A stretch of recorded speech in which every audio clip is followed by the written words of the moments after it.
Well, if I look like shit, it's because I also feel like shit. But the show must go on. Kind of getting over a cold, or allergies, or whatever it was. I haven't let that slow me down with my workout routine, because I just couldn't take another hit. You know what I mean? I couldn't take another week off from the gym. That wasn't going to happen. Today I tried to field test a workout weight vest, and loaded the sucker up to, I think that's 40 pounds? I greatly overjudged it and thought it to be 60 to 80, and then I got to change the batteries in my scale and weighed myself again, and I think it's 40 pounds. It's got to be. Anyway, that plus the backpack that had my water in it, and oh, my shoulders are killing me, my feet are blistered. Oh, the tendons in my legs are really sore. But if I've already gotten my exercise out of the way, if I've already handled the physical side of what I should be keeping up with, then maybe it's time to work the intellectual muscles. I really didn't even have to make this video. I've got a whole bunch of footage recently that I've saved up, and I've edited a few videos ahead of time. Couple cheap ones and a couple good ones. You know, I don't know how they'll be received, but I always try to keep a pretty wide variety that matches the insanely wide variety of my interests. And I know that that's probably a little tiresome. Maybe it seems a little self-important, but honestly, at this point, the way that I kind of picture myself as a YouTuber, I'm definitely the musicians that were playing on the deck of the Titanic as it was sinking, man. It's like, look, I don't think I'm making it out of this. I think I know better than the people who are super rich, who don't realize that they're not women and children, that they're not getting out of this, so I'm just going to sit here and be like, gentlemen, it was an honor to play with you. God save the Queen. You know what I mean? We're just gonna... So I have a bunch of different books that I could talk about, honestly, but I really want to do them justice, and I don't know how. I'm getting to the end of Francis Fukuyama's The Origin of Political Order. This has been one big brick. It has honestly changed my opinions on a lot of socio-political things, which is why... It is so worth talking about it to get the dialogue going, if there's anyone out there that would want to talk about it, but it's also not worth it, because you might get dialogue going, and that could be bad. Witch burning! Get your popcorn! Can't watch a witch burn without popcorn! I really have to return this to my friend, which is why I really need to get the video done on Sun and Steel, but... this is going to require some excellent footage to be gotten. I'm not going to spoil it in any way, but I actually have a lot of interesting stuff to say about this. And I'm really excited about this because not many people have read this because apparently they never printed the book. It was like one printing. This was it. So, which is why I got to get it back to my buddy. I'm pretty sure it's important to him. He literally read it to his unborn child in the womb. But there was a book a while ago that I got some interesting footage that may or may not be garbage. Some footage about my thoughts on this book. I showed this off, I think, in a video that I made about the frustration that I've been experiencing over the growing restraints on our free speech on the internet, and the fact that it is no longer a place of a free exchange of ideas. But I really thought that maybe this was going to be a subject that I just wouldn't be able to tackle. I went back and looked at the footage of my review of this book, and it's a lot of footage. It's maybe over an hour of me talking, and I'm wondering if any of it's usable. Going back and rewatching it a couple months ago, I felt like maybe the footage just needed to get framed correctly, and I didn't know how to go about doing that in a freeform manner. So I actually wrote a script. And I could sit here and read the script, but no. I got a lot of different subjects that I'm interested in, and I really enjoy finding kind of people that enjoy talking about these subjects, and it is insanely difficult to find people who are so well-rounded that they'll talk about any and all of these subjects, and it's kind of why, you know, I miss my friends, you know, the people that I made that video with, Farewell Friends, because those guys were... people that I could have a conversation about anything from weightlifting, firearms, to, you know, grandiose philosophical concepts. And maybe a long time ago, there were a lot of people like me who found a community of people to discuss these sorts of things with on YouTube. I mean, do you remember the days of being able to post a video that was a response video to someone else's? And these things would just create a chain of videos that really fostered a lot of healthy debate on a myriad of subjects. Religion was one that I maybe mistakenly threw my hat into, and you know what? It changed me for the better. Someone actually owned me with facts and logic, as the meme goes. And I don't really want to get into that, but I guess I'm just sad that community is never coming back. So I kind of wonder if there's any reason to do these types of videos, other than just to throw something up. Like I said, I'm just the guy playing on the Titanic. Like, I can either make these videos or not, but either way, the ship's going down. So like I said, there's a lot of subjects that I find really interesting, and people like to talk about the things that they're interested in. I really enjoy making YouTube videos about the things that I'm interested in. Usually, as a means of playing it safe, I like to kind of sneak in, my thoughts or feelings on certain subjects that are in relation to, safer subjects, like, hiking or action figures, comic books, whatever. But that doesn't always afford me the opportunity to talk about certain things that I'm really fascinated by. Like, for example, the one video, and I'm not reaching out to grab the deck of cards because my shoulders are in so much agony, but the one video that I did about the bicycle hidden deck, and how that related to my interests in, how that relates to, like, occult knowledge, esotericism. I actually have a copy of the Tibetan Book of the Living and the Dead, right over here. And that relates to my interest in, world religions and different philosophies and theosophies.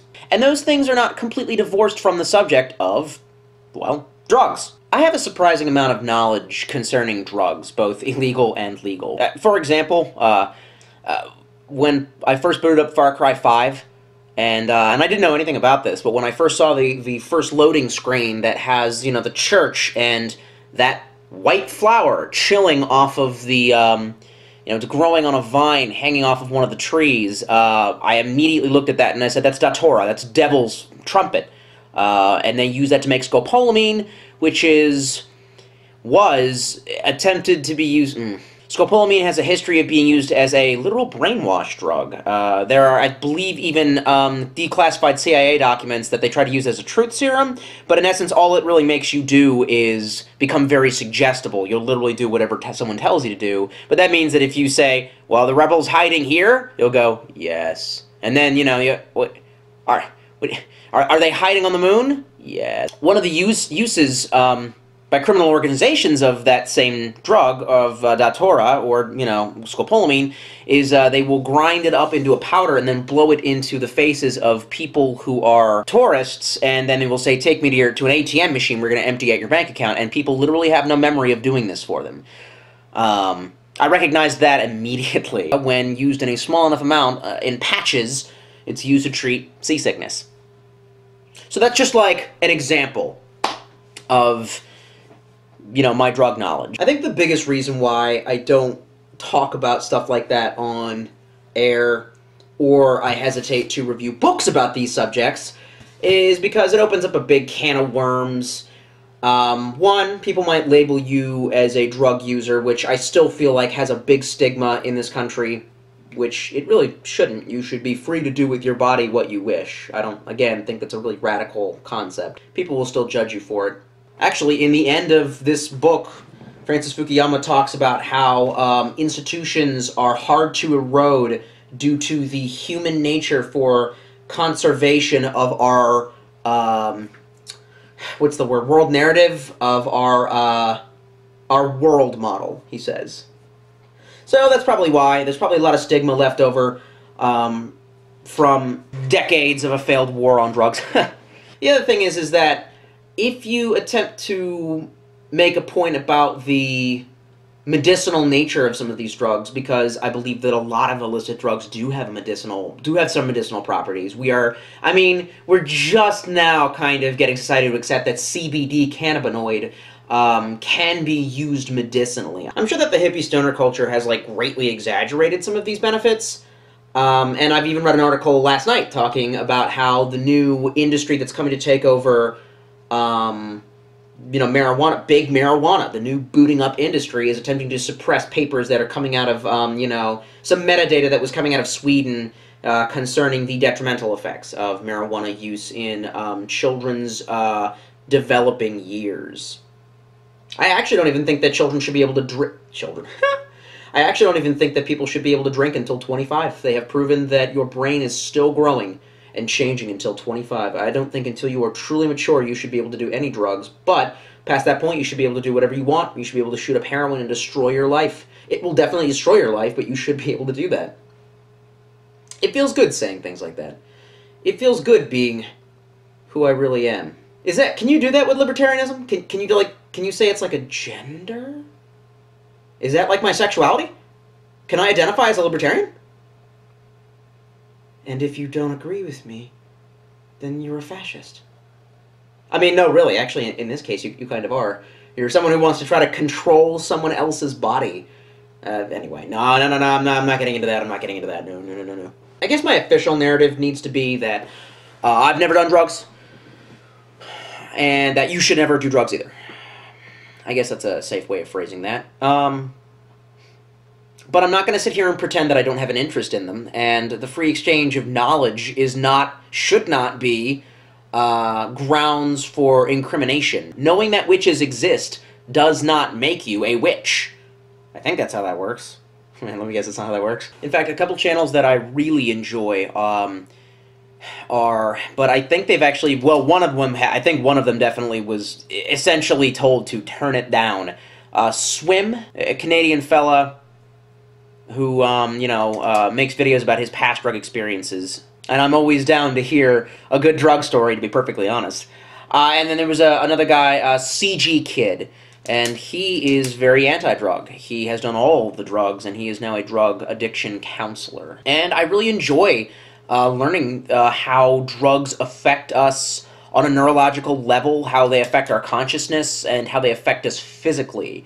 CG Kid was talking about, and I looked this up, dopamine units, because I wanted to know how it affected me. He phrases this a whole lot better. I highly recommend looking into his videos, but we should usually have about 100 dopamine units in our brain. Dopamine being a, part of the pleasure circuit that kind of rewards, I think they call it the reward circuit, actually. It's part of our motivation to get out of bed in the morning. You know what I mean? That first cup of coffee, dopamine. So your brain goes, oh, okay, good, you're surviving. It's essentially the little doggy treats that your brain is tossing at you as your body gobbles them up and follows along. And he says that crystal meth will bump your dopamine units to 1,500, whereas like sex should be like 200. And I think, but don't quote me, and I looked this up, for some people who have an addiction to alcohol, it will bump your dopamine units to 300. And I can't pretend that during my years of inebriation that there weren't some points where I felt so content in that state of mind that I literally have told some people, and I don't remember, it doesn't always happen this way. There were plenty of times where I just got drunk, but there were some times where I had just the right kind of drunk. And it felt like someone could cock a gun next to my head and say, I'm going to kill you now. And I would have said, do it. And it wouldn't, it would have been fine. Perfectly numb. And going through that journey of, and that's, what it was. Alcohol is a drug. And going through that period of drinkiness followed by a period of sobriety that has lasted up until now, has definitely been one of the factors that had contributed to my desire to know more about the effects of drugs on the brain, the history of their use, the traditions, and their potentials. And honestly, if you have interests like that as well, this is a good book to start with. Don't take my word for it. Take past Tolstoy's word for it. Past Tolstoy, take it away. So the book is titled, How to Change Your Mind, What the New Science of Psychedelics Teaches Us About Consciousness, Dying, Addiction, Depression, and Transcendence. So, the book was written by a boomer who is some kind of college professor, I think, of journalism at Berkeley University. I think the only other thing that this boomer has actually written is like cookbooks, so this is quite a hefty undertaking. So basically the book has a pretty simple breakdown. The The first part is just the introduction to how he got onto this topic of writing about the use of psychedelics therapeutically, medicinally. And the next chapter after that has to do with the history of psychedelics, how they initially were being used therapeutically, how the entire industry, how the entire field of psychology was in a time of change at that point in history, and how this fit kind of awkwardly into the new paradigm shift that was occurring within the field of psychology. And those chapters, they're filled with some fascinating stuff. Things that even I didn't know. It's interesting to see the number of players, everyone from... There was a joke that me and my good buddy Zach used to make about... Zach had read The Doors of Perception by Aldous Huxley. Aldous Huxley's the guy who wrote Brave New World. Which is funny, because in Brave New World, you would think that they take an anti-drug stance, kind of. The main character says, I would rather feel unhappy and be myself than feel high and be happy and not be who I am. You would assume that he was a fairly straight-laced person, but I would later find out through Zach that he dosed on mushrooms, psilocybin mushrooms, and he wrote some, book called The Doors of Perception about the experience that he had while tripping. Apparently, he was a player within the, blossoming field in the mid-50s of using LSD as a drug to heal. And he was with other interesting power players, including a very interesting and creepy dude who I feel like I kind of wish I was his reincarnation. Look up Al Hubbard. I have to do that. I haven't done that yet. He did some pretty extensive research on him, and he says that, like, yeah, you can see his CIA file. It's redacted as hell. And I'm like, that's how you know that you did good, if your CIA file is just redacted as hell. And then eventually, the next chapter after that has to do with how slowly but surely the drugs started to be seen, these psychedelics started to be seen not as a possible panacea or miracle cure, but as fool's gold and as something that should be feared. And he talks about why, one, that is a false conclusion, but two, how we ended up at that conclusion as a society. And I don't totally, that I don't totally go along with the mainstream narrative, the narrative that some guy named Leary, scientist who was working at, I think he said Harvard, doing trials to see if, he could use the drug medicinally. With the success that he gained, he kind of played it loose and fast, and I guess the narrative is that, and it still is, that even though these drugs can be therapeutic, the way that they are therapeutic is far too close to shamanism for scientists to take it seriously. And when the powers that be looked in on him and saw how shamanic and mystical these, these therapies were looking, they decided to, close the book on that, and then that led to bad press, which led to the substance being put into Schedule I category. That I don't totally believe that. A little part of me wants to go full Bill Hicks. In fact, look up the bit that Bill Hicks does about why we can't have legal acid, because, it's like, because, if instead of booze, someone, young man, instead of getting liquored up, had access to acid, then he might realize that we're all one consciousness experiencing self subjectively. We'll stick with the mainstream narrative that he paints in his book, that, it just did not fit apples to apples with the rest of the professional psychiatric power structure. So the chapters after that, he actually describes his trip. Now remember, the entire time he's also giving you cool little tidbits about these drugs. I've actually done extensive research on these drugs myself. I've almost wanted to coin a term once, which would be, let me get this right, archaeological pharmacy, or pharmacoarchaeology.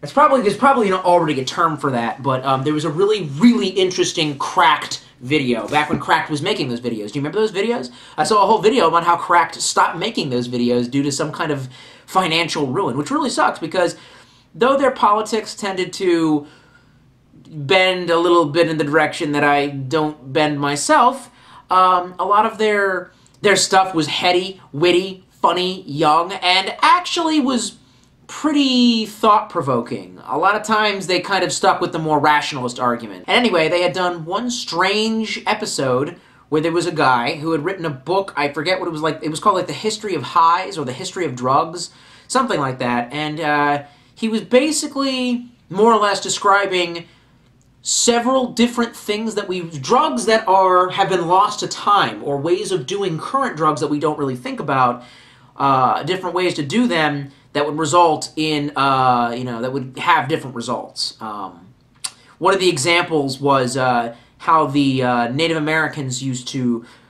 imbibe on tobacco, but they would put the pipe, they would have a special kind of pipe made that would put it through your nasal passages and in large quantities, which was interesting. I'm not sure that I would want to imbibe on tobacco that way, but I mean, hookah might give you the same experience of a crap ton of nicotine real quick. And the ironic thing is, it was because it was done in California. I assume their offices are in California. Seems that way from the video. The one guy who admitted to being an avid weed smoker was just like, actually, this is pretty groovy. The other guys were getting sick. They were just like, oh my god, why? It's like smoking a pack of Marlboros all at once. And they're just gagging, and this guy's like, hey, not bad.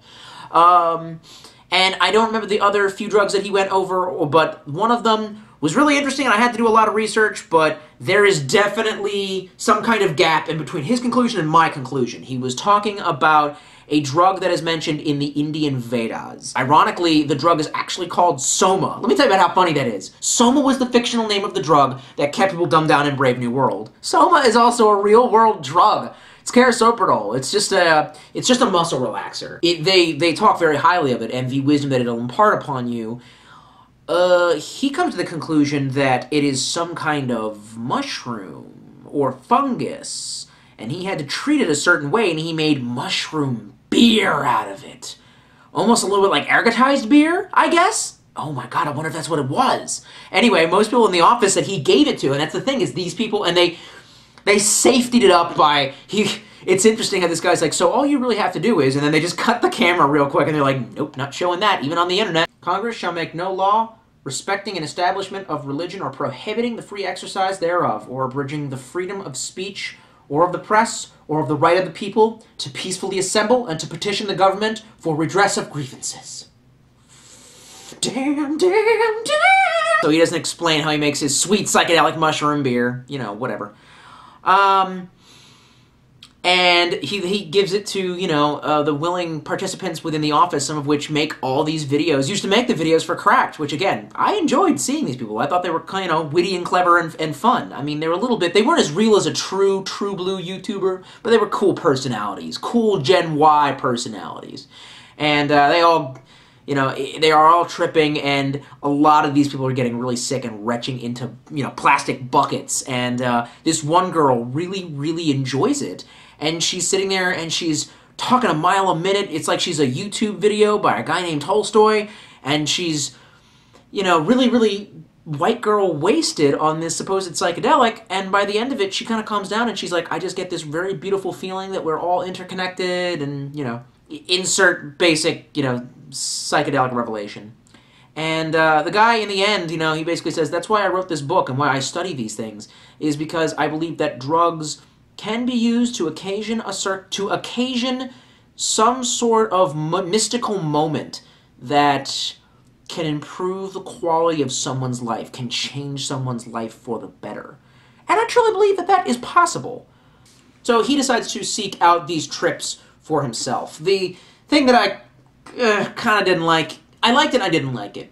Basically, with all the research that this gentleman's done, the writer attempts to show you how substances like psilocybin and LSD attempted to establish themselves in the most correct way possible, in the most, establishment-friendly way possible, and the establishment kind of rejected them, and now there is still an active attempt in many different forms, socially and politically, to reinsert, to put back on the table of topics of which we must discuss the idea that psilocybin, LSD, mescaline, that these substances can be used to cure. And he talks about a lot of he talks about the most illegitimate scientific studies that were done that he attributes that's what he attributes to the Schedule 1 of that substance. You know, he says it was banned because of the poor science that was being done. But at the same time, he shows you the few shining examples of good science that was done on it, including fairly recently, and I was really surprised. I did not know this. In 2006, somehow Johns Hopkins University decided to put psilocybin on a trial of patients that had terminal cancer. They were diagnosed with terminal cancer. They weren't going to live. They did a non-blinded study where they gave the patients magic mushrooms, basically, the key ingredient thereof, and gave them a trip, a powerful and intense trip that resulted in them having a great relief from the existential dread that was haunting them in the months up to their death. And I'm amazed, actually, that ever got it in there. I'm amazed that we were forward-thinking enough to show these people that kind of mercy. The problem is that was over 10 years ago. And I think it's time for more. There have been some more breakthroughs. There was a law that was passed that allows for certain religious rites pertaining to certain indigenous people to basically imbibe on mescaline. Because it is a key part of their religious practice, of a ceremony that is within the scope of their religion. But, you know, those are rookie numbers. Gotta get those numbers up. I understand why he did it, but personally, it bugged me a little bit. He actually experiences and writes about his experiences on LSD, psilocybin, and some other form of DMT. It describes a really interesting way that it's harvested. I'm aware of DMT sources like ayahuasca. I had never known that there was some kind of cave toad that had weird little pockets that it could squirt, you know, and confuse its prey. And apparently if you should, you know, take the toad and smear it on I don't know. That it's harvested from a toad. And he also experienced that. And he, for the first 2 trips at least, he seeks out people that he deems as professionals. I guess I understand. He's a boomer, college-educated and white-collar. This seems like the kind of thing he would do. He said that he was desperately searching for someone who was, and he says there is actually a large underground network of psychiatrists and psychologists who are licensed, who are doctors, but they have to operate within the scope of their practice. They have to operate beneath the radar because they're using and are getting access to, illegally, psychedelics. My deal is, I kind of feel like that's a bit of I don't know how to say this correctly, like an authority fallacy. That, what, because they have a fancy piece of paper, they can be a better shaman to you than someone named Scuzzy that you met on the streets of Baltimore?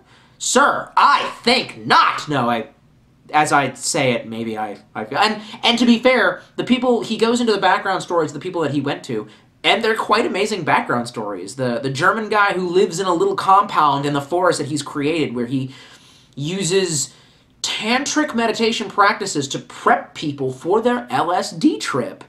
Again, if you have any interest in this kind of alternative lifestyle, like in the kind of things that Vice used to report about before they just went belly up, then this is a really excellent read. I highly recommend it. The way that he had to seek out professionals only kind of just irks me a little bit, and it actually helped me kind of come to a realization that I don't like Indiana Jones. I think I've talked about this in previous videos, or maybe I haven't, but people who know me are like, why don't you love Indiana Jones? It's your deal. It's the action pulp adventure originator. He is the primogen of that. And I realized I don't like him. I don't like Laura Croft, really, but I love Nathan Drake. And I couldn't quite put my finger on it, and I later came to the conclusion that it's because both Laura Croft and Indiana Jones are basically pretty privileged people. They're upper-class people, and I feel like the message or the moral of the story is if you don't have a college degree or you aren't rich, you can't go on adventures. Nathan Drake is a street urchin who educates himself in an orphanage, you know, and goes on a, what's the word? Goes on the lam and ends up going down into Southern America, and he ends up dipping and dodging the law and ending up in a Panamanian prison, and that's why I like that story. It says that you can be athletic and talented and educated, and you don't have to have a piece of paper to your name saying that you're smart. And ironically, one of the best chapters is where he talks about where he got all this information about psilocybin mushrooms, which comes from an interesting gentleman, very interesting and kind of scary, called Paul Stamets. He is definitely the most interesting character in the book underneath Al Hubbard. Like I said, the guy whose CIA file was redacted. And Paul Stamets went to Evergreen State College, which we're not even going to get into that. He didn't go there recently. He's old, so yep. Anyway, he went to Evergreen State College, studied under a mycologist who did have a doctorate. And let me be real with you. Herbology, botany, is one whole field that I've tried to gain some experience in and have failed because it is very difficult. Mycology is that on crank. I think I was watching something the other day about how, my brother was watching some documentary about survival in the woods, and there's just some guy who's out there picking mushrooms and stuff to forage, and I literally looked over at my brother and I said, no, he can't do that and then anything else. And he's like, what do you mean? And I was like, he can't be a hunter and also pick up those mushrooms. He's going to get those people killed. And I was like, you cannot multi-class with that. If you select mycology as your specialty, that's all you will ever do. It is that difficult to not die being a mycologist. And he does not have any degree to his name. He has done a famous TED Talks about how he thinks that fungus can save the world. He goes from every topic that they can be used to fuel to really weird alternative mycological theories about how their mycelia are some sort of ethernet, some sort of intranet for the planet, connecting all of the different trees and plants and animals. And that's a bit heady, but that's my kind of crazy. I have to admit, I do like thinking about those lofty concepts. That's some real Echo the Dolphin shit. Anyway, and he talks to the guy. The guy has a hat that is made out of horse hoof fungus. The Vikings used to wear stuff like that, and he has a hat made out of that. And they go searching for psilocybin mushrooms. Lot of interesting information. In the very last few chapters, he wraps up the most interesting, although a little bit demystifying, information that concerns how these molecules interact with us neurologically. And one of the things that I both am fascinated by but fear the misuse of greatly is MRI brain scan studies. On the one hand, it can better than any, tool that psychology ever has produced, show us a window into our own personalities, into our own souls. And yet it also has the capacity to do some, Minority Report pre-crime destination crap.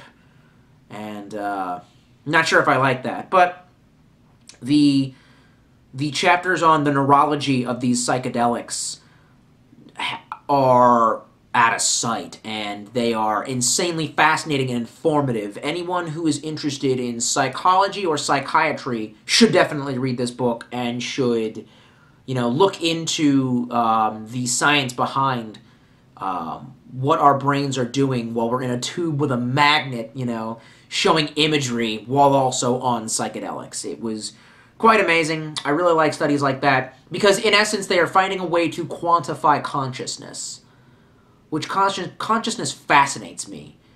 It sucks that it's a little demystifying because part of me kind of wants to believe that consciousness is something ethereal. That level of philosophical banter is definitely beyond the scope of this video. Let's try to keep focused. I know that Tolstoy really likes to fucking get out there with it, but I had a little sticky note in there with the famous quote by Aristotle that says, the mark of a great mind is the ability to hold a concept in the mind without accepting it fully, without deciding whether or not you believe. Well, I think I hear the FBI knocking at my door right now, so if you'll excuse me.